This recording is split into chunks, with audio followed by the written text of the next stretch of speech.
Hello everyone, my name is Nikita and today we are talking about microorganism friend and foe. This is our lecture 2. In the previous lecture we have talked about what are microorganisms and what are their characteristics, and in this lecture we will discuss about major kinds of microorganisms. What are the different kind of microorganisms present in our surrounding. So basically the first one is bacteria. What are bacteria? Bacteria are microscopic single celled organisms. Bacteria क्या होते हैं? Microscopic structures होते हैं. That means कि हम उनको किसकी help से देख सकते हैं? With the help of microscopes. And single celled organism, that is they are unicellular, single cell के बने हुए होते हैं. They are prokaryotes. Prokaryotes are those organisms that means they have lack of defined nucleus. that means उनके पास proper nucleus present नहीं होता है. उनके पास एक स्ट्रक्चर प्रेजेंट होता है, उसको बोलते हैं न्यूक्लियोइड. न्यूक्लियोइड बेसिकली एक रीजन होता है, वो जस्ट लाइक न्यूक्लियस होता है, पर इनके पास कोई पर्टिकुलर डिफाइंड न्यूक्लियस प्रेजेंट नहीं होता है. They are different shape and sizes. ये डिफरेंट शेप के और साइज के होते हैं. The first one is rod shape. Like bacillus की बात करें तो इसका एग्जाम्पल है लैक्टोबैसिलस. रॉड शेप के होता है, लाइक इस काइंड ऑफ शेप के होते हैं. Second one is caucus. Caucus कैसे होते हैं? स्फेरिकल शेप के होते हैं, सर्कुलर शेप. जो इसका एग्जाम्पल है स्ट्रेप्टोकोकस. अब लैक्टोबैसिलस जो है इसको हम यूज़ करते हैं for the process of curdling of milk के अंदर. ठीक है, इस बैक्टीरिया को यूज़ किया जाता है. The second kind of microorganism is are fungi. So fungi are eukaryotic, means they have a defined nucleus. ठीक है, इनके पास एक proper nucleus present होता है. This include yeast. इसके अंदर इनके कौन कौन से एग्जाम्पल है? ईस्ट आ जाएगा आपके पास, मोल्स आ जाएगा एंड मशरूम्स आ जाएंगे. These are all example of our fungi. They are heterotrophs. Heterotrophs, in the previous lecture we have also discussed about what are heterotrophs. So heterotrophs are the organisms which depend on other for their nutrition. मतलब दूसरों के ऊपर depend रहने वाले, अपना खाना खुद नहीं बनाते हैं. So their body is made up of thread-like structure. इनकी बॉडी thread-like structure से बनी हुई होती है, जिसको बोलते हैं हाइफी. ठीक है.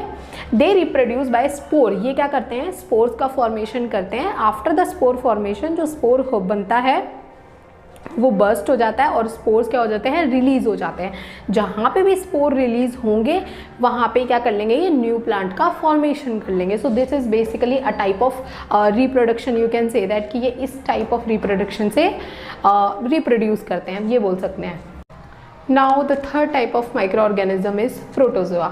Protozoa क्या है? Unicellular eukaryotic organism. It means it is consist of single cell and they are eukaryotic. That means they have a defined nucleus. They are referred to as animal-like microorganism. इनको animal-like microorganism क्यों बोला गया है? इसलिए बोला गया है कि इनके जो examples है, like amoeba है, paramecium है, they just look like a smaller animals. That is why they called as a animal-like microorganisms. Now the fourth kind of microorganism is are algae. Algae are eukaryotic plant-like organism. Algae क्या होते हैं? Eukaryotes होते हैं. That means they have a defined nucleus. Capable of photosynthesis. Obviously algae क्या है? Photosynthesis perform कर सकता है. So they have what structure present? That is chlorophyll. इनके पास chlorophyll होता है. With the help of chlorophyll they trap the sunlight and they are capable of making their own food. That is why they called as autotrophs. इनको autotrophs क्यों बोला गया है? क्योंकि ये अपना food खुद बनाते हैं. They don't depend on others for their nutrition.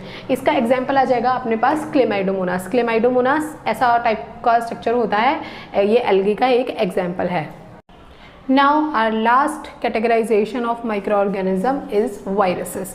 Viruses are extremely tiny microorganisms. मतलब बहुत छोटे microorganisms होते हैं that link between living and non-living. ठीक है, ये link बनाए रखते हैं, living भी होते हैं और non-living भी होते हैं. Generally environment में these are of non-living. But whenever they inside the host cell, they goes inside the host cell, they become living. So they can not live independently. अपने इंडिपेंडेंट लिव नहीं कर सकते, मतलब ये अकेले नहीं रह सकते. And need a host cell to survive and reproduce. If they want to reproduce, if they want to survive in the life, तो they must goes inside the host cell. इनको होस्ट सेल के अंदर enter करना पड़ेगा for their reproduction, for their survival. A virus has its own genetic material. इनके पास खुद का genetic material होता है that is present inside the capsid layer. ठीक है.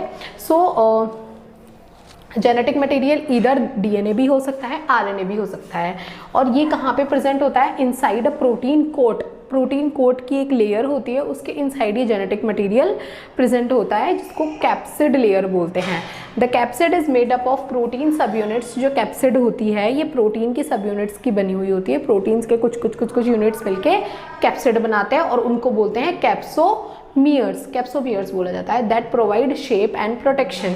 ये क्या करते हैं, शेप प्रोवाइड करते हैं और प्रोटेक्शन करते हैं, मतलब जो जेनेटिक मटेरियल प्रेजेंट है देयर बॉडी में उनको प्रोटेक्ट करने का काम करते हैं। दे can not reproduce on their own. ये अपने आप रिप्रोड्यूस नहीं कर सकते, मैंने पहले भी बताया। They need a host cell. इनको एक ऑर्गेनिज्म चाहिए टू एंटर। आफ्टर एंटरिंग ये क्या कर लेते हैं, अपना जेनेटिक मटेरियल उनके जेनेटिक मटेरियल से रेप्लिकेट करने लग जाते हैं। वो बहुत डिफरेंट प्रोसेस है, that is different. They must attach to the host cell for reproduction. इनको होस्ट सेल से अटैच होना बहुत ज़रूरी है। After attaching they reproduce. इसके एग्जाम्पल है अपने पास एड्स, HIV एग्जाम्पल है, chicken pox, and there are different kind of viruses present in our surrounding. So basically now are topic is completed, that is different kind of micro organism. इस lecture में हमने 5 different type के micro organisms के बारे में discuss किया है। If you want to know more about this chapter and if you want such videos, then please like my channel and comment down if you want another videos of different topics. Thank you.